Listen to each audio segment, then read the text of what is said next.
In conclusion, cognitive distortions are negative thought patterns that can lead to negative emotions and behaviors. You may fall into one or more of these traps or know someone who does. They can be challenging to overcome. But here are some tips on how to challenge cognitive distortions. Be aware of your thoughts. The first step is to become aware of when you're engaging in cognitive distortions. Pay attention to your thoughts and notice when you're having negative thoughts about yourself, others, or the world.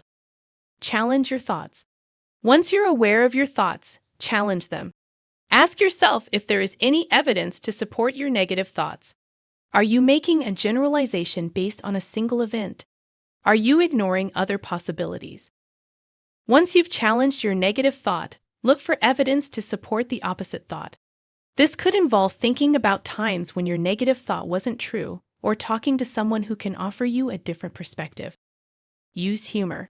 Sometimes, using humor can help you to challenge your negative thoughts. This doesn't mean that you have to make light of a serious situation, but it can help to take the edge off of your negative thoughts. Reframe your thoughts. Once you've challenged your thoughts, try to reframe them in a more positive or realistic way. For example, if you're thinking, "I'm always going to fail," you could reframe that thought to, "I've failed before, but I've also succeeded. I'm going to keep trying and learning from my mistakes." Practice mindfulness skills. Practice mindfulness techniques such as thought observation and radical acceptance. Thought observation is the practice of observing your thoughts without judgment.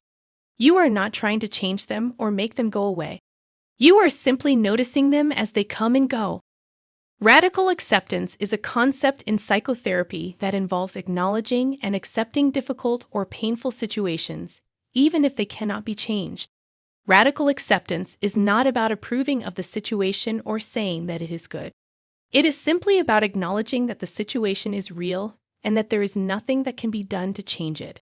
This can be a difficult concept to grasp, but it can be very helpful in reducing the emotional and psychological distress that can come from resisting reality. Practice self-compassion. Treat yourself with kindness and understanding.